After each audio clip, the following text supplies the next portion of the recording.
నమస్కారం వార్తల స్వాగతం. ముందుగా ముఖ్యాంశాలు. దేశాభివృద్ధికి బెంగాల్ ఎంట్రీ పాయింట్ల మారే అవకాశం ఉంది. సభలో ప్రధానమంత్రి నరేంద్ర మోడీ స్పష్టం.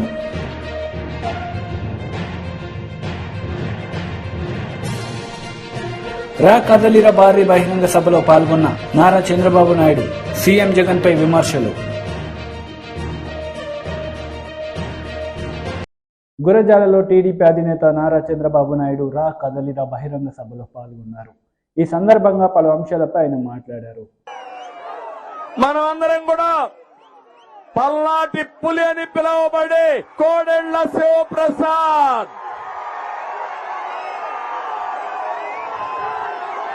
మానసికంగా వేధించి ఇబ్బంది పెట్టి కడకు ఆత్మహత్య చేసుకునే పరిస్థితి తీసుకొచ్చారు. అవునా కాదా అని మిమ్మల్ని అడుగుతున్నా. ఇక్కడే ఎంతో మంది కార్యకర్తలు తెలుగుదేశం పార్టీ జెండా కోసం బలైపోయారు. వాళ్ళల్లో మీరు చూస్తే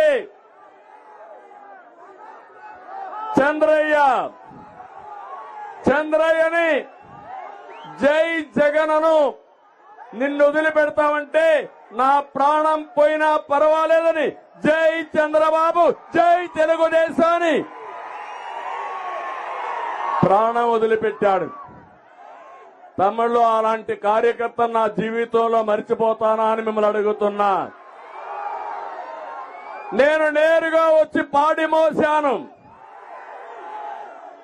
మళ్లీ చెప్తున్నా, నా శరీరంలో ప్రతి అణువు నాకు గుర్తు చేస్తుంది చంద్రయ్య మరణం ఏ విధంగా జరిగిందో. కబద్దార్ గుర్తు పెట్టుకోండి. నేను కన్నెర్ర చేస్తే మీరు ఇంట్లో నుంచి బయట రాలేరు. అవునా కాదా? అవునా కాదా? జంగమహేశ్వర బాడులో ప్రాణాలు తీస్తారని తెలిసినా పార్టీ జెండా వదలనటువంటి జల్లయ్య గుర్తుకొస్తాడు. పార్టీ కోసం ప్రాణాలిచ్చిన దాచేపల్లి మండలం పెదగార్లపాడుకు చెందిన పురంశెట్టి అంకులు గుర్తుకొస్తారు. పోలీసుల విచారణ పేరుతో హత్య చేయించిన అంబాపురం గ్రామానికి చెందిన దోమతోటి విక్రమ్ గుర్తొస్తాడు. హైదరాబాద్ లో ఉంటున్నటువంటి అనిల్ ని రోజువారీ విచారణ పేరుతో పోలీసులే పిలిపించి అతన్ని చంపేస్తారు. నర్సారావుపేటలో వక్ఫ్ బోర్డు ఆస్తుల పరిరక్షణ కోసం పోరాడినటువంటి మైనారిటీ సోదరుడు ఇబ్రహీం గుర్తొస్తాడు.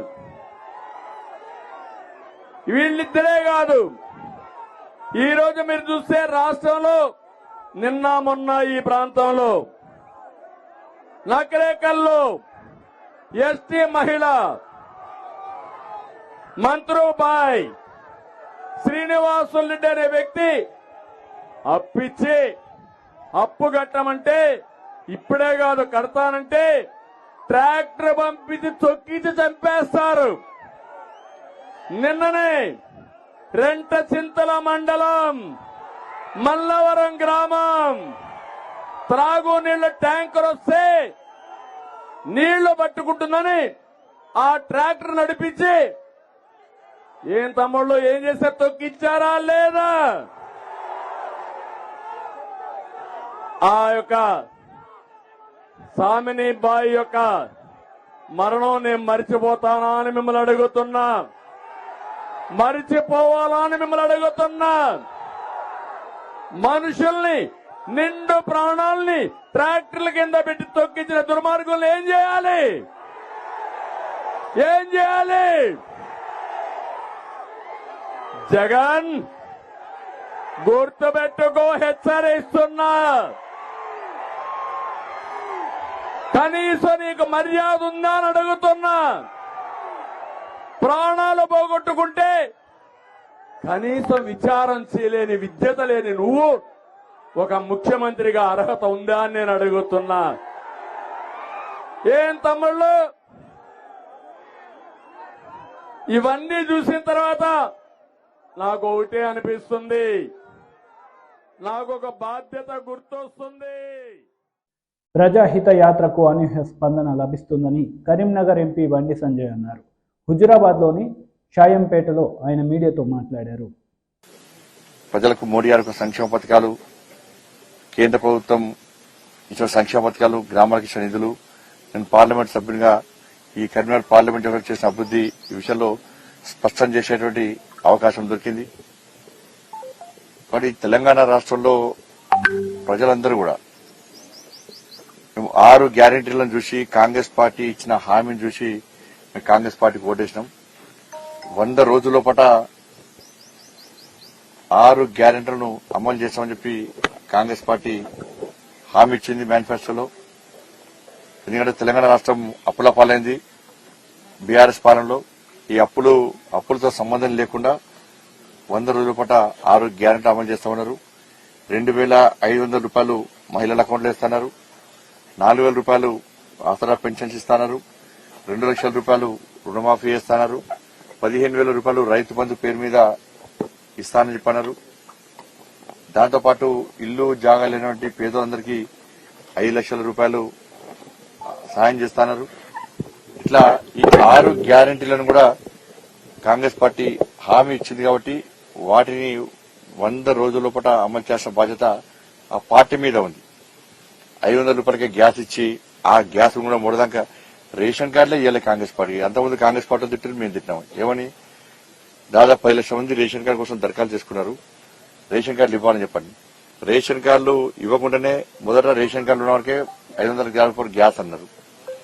మళ్ళీ ఇప్పుడు ఏమంటున్నారు, మహిళల పేరు మీద గ్యాస్ కనెక్షన్ ఉంటేనే ఫ్రీ ఇస్తామంటున్నారు. నాకు తెలిసి దాదాపు 90 లక్షల గ్యాస్ కనెక్షన్స్ ఉన్నాయి. కొంత అటు ఇటు కావచ్చు. తల 50% పురుషుల పేరు మీద ఉన్నాయి. కాబట్టి వాళ్ళందరూ గ్యాస్ ఇవ్వరా? గ్యాస్ ఇచ్చేది పెద్ద మహిళల పేరు మీద, పురుషుల పేరు మీద అని కాదు. గ్యాస్ 500 రూపాయలకే ఇస్తున్నారు, గ్యాస్ ఇస్తున్నారు. కానీ ఇవ్వాల్సిన బాధ్యత మీ మీద ఉంది. కాబట్టి ఎన్నికల కోడ్ పేరుతో తప్పించుకునే ప్రయత్నం చేద్దాం. వెంటనే 6 గ్యారెంటీలను అమలు చేయాలి. చిన్న చిన్న హామీలు నెరవేర్చి మేము ఈ నెరవేరుస్తున్నామని చూడురి, మీతో నెరవేరుస్తామని చెప్పి వాళ్ళు చేసే ప్రయత్నం చేయదు. వాళ్ళ ఫస్ట్ నాట్ సాలరీస్ ఇస్తే సంతోషమే, పోయినసారి ఇచ్చారు. ఇది ప్రతి నెల తూచా తప్పకుండా శాలరీస్ ఇస్తామని చెప్పి ఇలా హామీ వెళ్తుంది కాంగ్రెస్ పార్టీ. ఎన్నికలున్నా ఎన్నికలు లేకుండా ప్రతి నెల ఫస్ట్ నాట్ శాలరీస్ ఇవ్వాలి, పెన్షన్స్ ఇవ్వాలి. ఇస్తే స్వాగతిస్తాం, మేము ఇవ్వకుండా తిరగబడతాం. దాన్ని కాంగ్రెస్ పార్టీ గుర్తుంచుకోవాలి. ఎందుకంటే బీఆర్ఎస్ పార్టీ, కాంగ్రెస్ పార్టీ రెండు కుమ్మక్కైనాయి. మీరు చూడండి, బీఆర్ఎస్ పార్టీ అవినీతి అని చెప్పి వీళ్ళు వాళ్ళని అంటున్నారు. వీళ్ళ విషయంలో కూడా వాళ్ళు కాళేశ్వరం, మేడిగడ్డ అంటే వీళ్ళు పాలమూరు రంగారెడ్డి, కృష్ణా జలాశయం వీళ్ళు అంటున్నారు. కాళేశ్వరంలో అవినీతి జరిగింది వాస్తవం. కాళేశ్వరంలో national dam safety authority team వస్తున్నది, గతంలో వచ్చిపోయింది. విజిలెన్స్ కమిటీ రిపోర్ట్ ఇచ్చింది, ఎక్స్పర్ట్ కమిటీ రిపోర్ట్ ఇచ్చింది. అవినీతి జరిగింది వాస్తవం. జరిగిన తర్వాత విచారణ మళ్ళా దాన్ని ఇంకా టైంపాస్ బీఆర్ఎస్ కాంగ్రెస్ పార్టీ ఎందుకు చేస్తున్నది? చేయాల్సిన అవసరం ఏమొచ్చింది? కేంద్ర సంస్థలు చెప్పినాయి, ఇక్కడ సంస్థలు చెప్పినాయి, అందరు తెలుసు విషయం. మీరు కూడా ఆధారాన్ని విచారణ చేసినామని చెప్పన్నారు. యాక్షన్ తీసుకోవడంలో ఎందుకు ఆలస్యం అవుతున్నది? ఎందుకంటే మీరు యాక్షన్ తీసుకుంటే వాళ్ళు 6 గ్యారెంటీలు అడుగుతారు. బట్ టైం పాస్ చేయాలి. టైం పాస్ అంటే వాళ్ళు మీరు ఏం ఆరోపణలు చేయాలి? పాలమూరు రంగారెడ్డి వాళ్ళు ఆరోపణలు చేయాలి. కాబట్టి బీఆర్ఎస్ పార్టీ 6 గ్యారెంటీల మీద కాంగ్రెస్ పార్టీని ఎందుకు ప్రశ్నించలేకపోతున్నది? కాంగ్రెస్ పార్టీ అవినీతి పాల్పడినటువంటి బీఆర్ఎస్ పార్టీ నాయకుల మీద, కేసీఆర్ కుటుంబం మీద ఎందుకు చర్యలు తీసుకోలేకపోతున్నది? ఇద్దరి మధ్య అండర్స్టాండింగ్, కాంప్రమైజ్ పాలిటిక్స్ ఇద్దరి మధ్య. బట్ ఈ విషయంలో ప్రజలు స్పష్టంగా ఉన్నారు. ఎట్టి బస్సులో 6 గ్యారెంటీల కోసం మాత్రం ప్రజలు ఎదురు చూస్తున్న విషయాన్ని గుర్తుంచుకోవాల్సిన అవసరం ఉంది. దాంతోపాటు ఎలివేటెడ్ కారిడార్ విషయంలో కేంద్ర ప్రభుత్వము, నరేంద్ర మోడీ గారు సహకరించడము, కరీంనగర్ హైదరాబాద్ కరీంనగర్ రామగుండం జాతీయ రహదారి మీద కేంద్ర రక్షణ విభాగం సంబంధించినటువంటి స్థలాలు ఇచ్చేందుకు ఎలివేటెడ్ కారిడార్ కోసము మాజీ మంత్రి కొల్లు రవీంద్ర మీడియా సమావేశం నిర్వహించారు. ఈ సందర్భంగా వైసీపీ నేతలపై ఆయన మండిపడ్డారు. సూచనలు తీసుకుని తయారు చేసుకునేదే ఈ డిక్లరేషన్ అవ్వబోతోంది. దానికి ఇది మొట్టమొదటిసారిగా ఒక బలహీన వర్గాల ప్రతినిధులు తయారు చేసుకున్నది ఈ డిక్లరేషన్. దీని మీద గతంలో తెలుగుదేశం చంద్రబాబు నాయుడు గారు కానీ అన్న నందమూరి తారక రామారావు గారు తెలుగుదేశం పార్టీ పెట్టిన తర్వాతే ఈ రాష్ట్రంలో బలహీన వర్గాలకు గుర్తింపు వచ్చింది. ఆనాడు స్థానిక సంస్థలో రిజర్వేషన్లు తీసుకొచ్చిన మరి ఆ రోజు అనేక రెసిడెన్షియల్ స్కూల్స్ కానీ గురుకుల పాఠశాలలు కానీ ఏర్పాటు చేసిన ఆదరణ స్కీమ్ని ఏర్పాటు చేసిన అనేక రకాలుగా ఫీజు రియంబర్స్మెంట్ ఇలాంటి అనేక పథకాల ద్వారా బలహీన వర్గాల్లో కొంత చైతన్యాన్ని తీసుకొచ్చినటువంటి చరిత్ర తెలుగుదేశం పార్టీది. కానీ గత ప్రభుత్వం ఇప్పుడు జరుగుతున్నటువంటి ఈ ప్రభుత్వం చాలా దుర్మార్గాలు చేసింది. తెలుగుదేశం దాదాపు అమలు చేస్తున్నటువంటి స్కీముల్ని 30 స్కీముల దగ్గర దూరం చేసింది. విదేశీ విద్యని, స్థానిక సంస్థలో రిజర్వేషన్ల కోత, సప్లాన్ నిధులు దారి మళ్లింపు, కార్పొరేషన్ల నిర్వీర్యం, సామాజిక భవనాలు పునాదులకే పరిమితం అయిపోయిన పరిస్థితి. ఇలా చెప్పాలంటే చాలా సామాజిక వర్గాల వారీగా అణగదొక్కింది జగన్మోహన్ రెడ్డి ప్రభుత్వం. దాని మీద అనేక పోరాటాలు చేశాం, అనేక రకాలుగా ఈ ప్రభుత్వాన్ని అడ్డగించాం. ఫలితంగా అనేక మందిని పొట్టన పెట్టుకున్నాడు ఈ ముఖ్యమంత్రి జగన్మోహన్ రెడ్డి. కొన్ని వందల మందిని అతి దారుణంగా కిరాతకంగా హత్యలు చేశారు. కొన్ని వేల మంది మీద అక్రమ కేసులు కట్టించారు, జైళ్లు పాలు చేశారు. తెలుగుదేశం పార్టీలో ఉన్నటువంటి బలహీన వర్గాల నాయకత్వాన్ని బలహీనపరచాలని అచ్చెన్నాయుడు గారి దగ్గర నుంచి, యనమల రామకృష్ణ గారి దగ్గర నుంచి, అయ్యన్న పాత్ర గారి దగ్గర నుంచి మరి నా మీద ఇలా అనేక మంది మీద అక్రమ కేసులు పెట్టి అరెస్టులు చేసి జైలు పాలు చేసినటువంటి చరిత్ర ఈ ముఖ్యమంత్రి జగన్మోహన్ రెడ్డిది. ఇవాళ దానికోసమే బలహీన వర్గాల్ని బలమైనటువంటి వర్గాలుగా తయారు చేయాలనే చంద్రబాబు నాయుడు గారి యొక్క లక్ష్యంలో మొట్టమొదటిసారిగా తెలుగుదేశం పార్టీ సాధికార కమిటీలు ఏర్పాటు చేశాం. ఈ సాధికార కమిటీలు రాష్ట్ర వ్యాప్తంగా కూడా పర్యటన చేసి ప్రతి ఒక్కరిని కూడా చైతన్యపరిచి వాళ్ళకున్నటువంటి ఒక ధైర్యాన్ని ఇస్తూ వాళ్ళకున్నటువంటి అవగాహనతో వాళ్ళు ఇచ్చినటువంటి ఐడియాస్ కూడా తీసుకుని ఇవాళ ఈ డిక్లరేషన్ తయారు చేయడం కోసం అనేక సమావేశాలు పెట్టాం, అనేక మందిని కలుసుకున్నాం. రాజకీయాలకు అతీతంగా, కులమతాలకు అతీతంగా వాళ్ళు ఇచ్చినటువంటి ప్రతి అంశాన్ని కూడా తీసుకున్నాం. రాష్ట్ర స్థాయిలో రౌండ్ టేబుల్ సమావేశాలు నిర్వహించాం. దానికి ప్రతినిధులని, బలహీన వర్గాల ప్రతినిధులను కూడా పిలిపించుకుని వాళ్ళు ఇచ్చినటువంటి సలహాలు సూచనలు తీసుకున్నాం. ఇదే కాకుండా మండల స్థాయిలో 950 సమావేశాలు పెట్టుకోవాలి మండల స్థాయిలో అని చెప్పి భావించి దాదాపు 850 సమావేశాలు కండక్ట్ చేసుకున్నాం. ఈ 850 సమావేశాల నుంచి వచ్చినటువంటి ఫీడ్బ్యాక్ అంతా కూడా తీసుకుని చాలా అద్భుతంగా వాళ్ళందరూ స్వచ్ఛందంగా వచ్చి ఆ సమావేశంలో వాళ్ళకు ఉన్నటువంటి సాధక బాధలను కూడా చెప్పడం జరిగింది. ఇవాళ వాళ్ళు ఇచ్చినటువంటి ఈ ఫీడ్బ్యాక్తో ఒక డిక్లరేషన్ని తయారు చేసుకోవడానికి యనమల రామకృష్ణ గారి నాయకత్వంలో 15 మంది సభ్యులతో ఇవాళ డిక్లరేషన్ కమిటీని ఏర్పాటు చేసుకున్నాం. ఏదైతే వాళ్ళ సాధికార కమిటీ కన్వీనర్లు కానీ, సాధికార కమిటీ కోఆర్డినేటర్లు కానీ, బీసీ విభాగానికి సంబంధించినటువంటి నాయకత్వం అంతా కూడా దాంట్లో భాగస్వాములై ఇవాళ డిక్లరేషన్ని, ఇది మొట్టమొదటిసారిగా బీసీలే తయారు చేసుకున్నటువంటి ఈ బీసీ డిక్లరేషన్ని రేపు చంద్రబాబు నాయుడు గారి చేతుల మీదకి మేము విడుదల చేయబోతా ఉన్నాం. ఇవాళ అనేక ఇబ్బందులు పెట్టించారు ఈ ప్రభుత్వంలో. కానీ రేపు రాబోయే కాలంలో ఇది బీసీల మేనిఫెస్టో. రేపు అనౌన్స్ చేసే బీసీ డిక్లరేషనే బీసీలకి మేనిఫెస్టో. రాష్ట్ర జాతీయ స్థాయిలో బీసీల కోసం చేయాల్సినటువంటి అంశాలు దీంట్లో పెడతాం, పొందుపరుస్తాం. బీజేపీ రాష్ట్ర అధ్యక్షుడు కిషన్ రెడ్డి మీడియా సమావేశం నిర్వహించారు. ఈ సందర్భంగా పలు అంశాలపై ఆయన మాట్లాడారు. 2047లో విద్య కోసం కానీ, ఉపాధి కోసం కానీ, పెట్టుబడుల కోసం కానీ ప్రపంచానికే భారతదేశం డెస్టినేషన్గా ఉండాలి, దానికి సలహాలు దేశ ప్రజల నుంచి తీసుకోవాలని పార్టీ నిర్ణయించింది. అందుకే వచ్చే 25 సంవత్సరాలు ఒక ఎజెండా ఉంటుంది. వచ్చే 5 సంవత్సరాలు కూడా నరేంద్ర మోడీ గారి ప్రభుత్వం అధికారంలో రాబోతుంది కాబట్టి దానికి సంబంధించిన ఎజెండా కూడా కొంత నిర్ణయం తీసుకోవడం జరిగింది.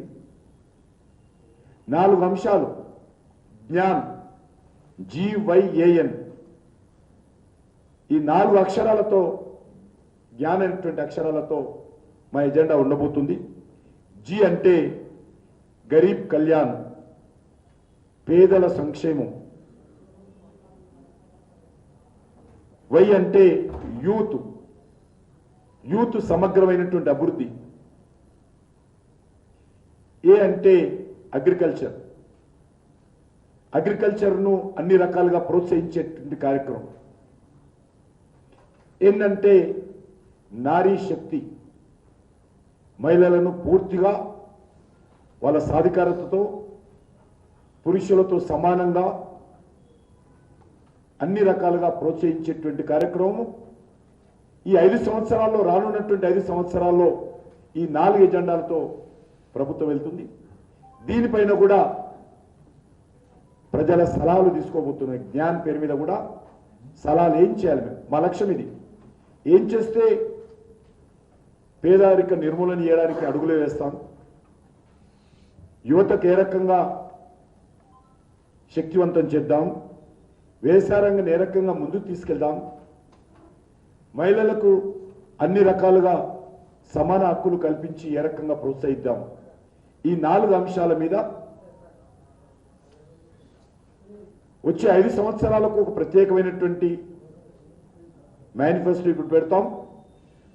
ఒకటి 2047 సంబంధించి కూడా ఒక మేనిఫెస్టో. 2 రకాల మేనిఫెస్టోలు వచ్చే 5 సంవత్సరాలకు, వచ్చే 25 సంవత్సరాలు.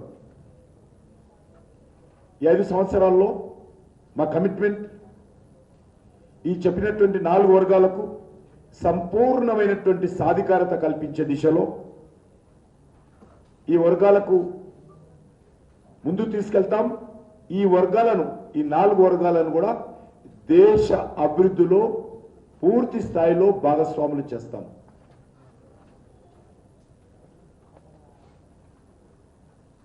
మీకు అందరు తెలుసు, గత 9.5 సంవత్సరాలుగా నరేంద్ర మోడీ గారి నేతృత్వంలో ఏర్పడినటువంటి ప్రభుత్వము అనేక రకాలుగా ప్రజల నుంచి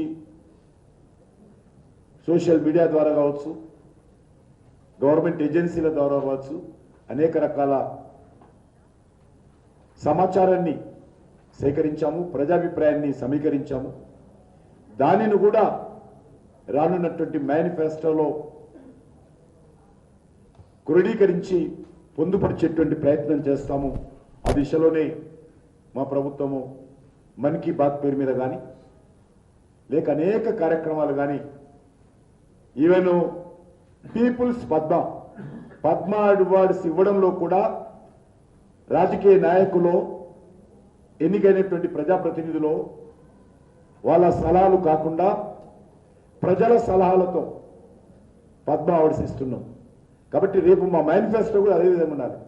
మీకు తెలుసు, పద్మ అవార్డ్స్ అంటే చిత్తకింది సుదర్శను, వనం రామయ్యో, లేకపోతే ఈ రకంగా దరఖాస్తులు పెట్టుకోకుండా ప్రజల నుంచి అభిప్రాయాలను తీసుకొని పీపుల్స్ పద్మ పేరుతో మా అద్భుతంగా ఈరోజు అవార్డ్స్ ఇస్తే ప్రపంచమంతా నివ్వరపోతాం.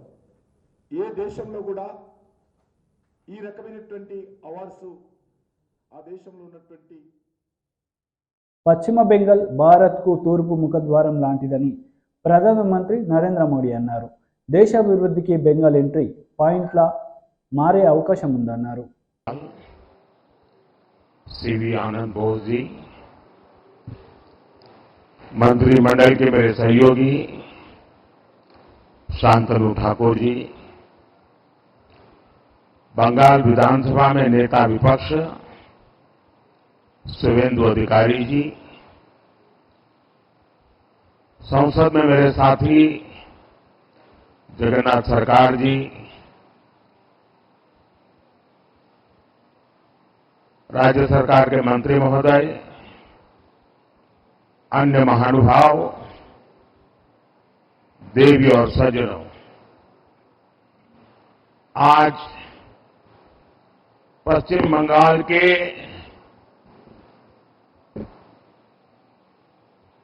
पश्चिम बंगाल को विकसित राज्य बनाने की दिशा में हम एक और कदम उठा रहे हैं। अभी कल ही मैं आरामबाग में बंगाल की सेवा के लिए उपस्थित था। वहां से मैंने करीब 7,000 करोड़ रुपए, 7,000 करोड़ रुपीस इसकी विकास परियोजनाओं का लोकार्पण और शिलान्यास किया।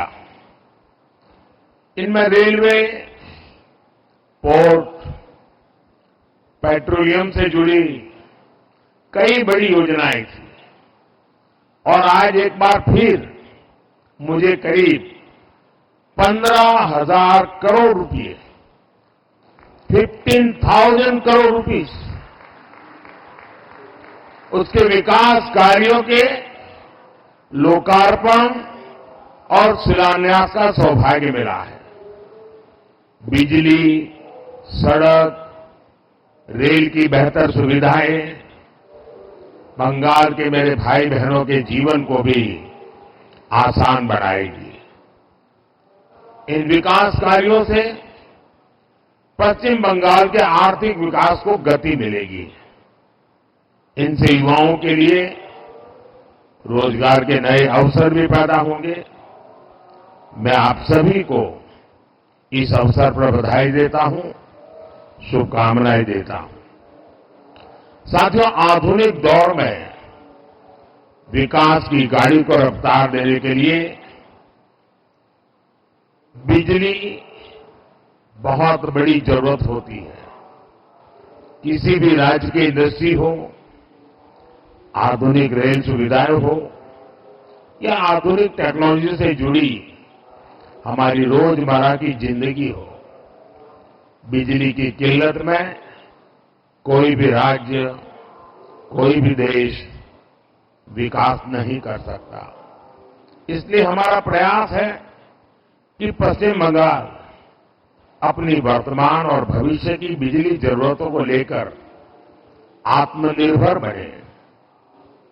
आज दामोदर घाटी निगम के तहत Raghunathpur thermal power station phase 2 परियोजना का शिलान्यास इसी दिशा में एक बड़ा कदम है। इस परियोजना से राज्य में 11,000 करोड़ रुपए से ज्यादा का निवेश आएगा। इससे राज्य की ऊर्जा जरूरतें भी तो पूरी होगी ही, आसपास के क्षेत्रों में आर्थिक विकास को भी गति मिलेगी। आज इस थर्मल प्लांट के शिलान्यास के साथ ही मैंने मेजिया थर्मल पावर स्टेशन के एफजीडी सिस्टम का उद्घाटन किया है। ये एफजीडी सिस्टम पर्यावरण को लेकर भारत की गंभीरता का प्रतीक है। इससे इस इलाके में प्रदूषण को कम करने में बहुत बड़ी मदद मिलेगी। साथियों, వార్తలు ముగించే ముందు ముఖ్యాంశాలు మరోసారి. దేశాభివృద్ధికి బెంగాల్ ఎంట్రీ పాయింట్ల మారే అవకాశం ఉంది. సభలో ప్రధానమంత్రి నరేంద్ర మోడీ స్పష్టం.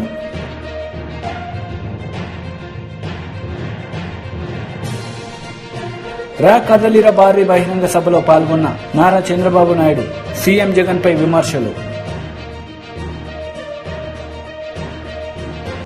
ఈ వార్తలు ఇంతటితో సమాప్తం. తిరిగి ప్రసారం అయ్యే వార్తలు మళ్ళీ కలుద్దాం. అంతవరకు సెలవు. నమస్తే.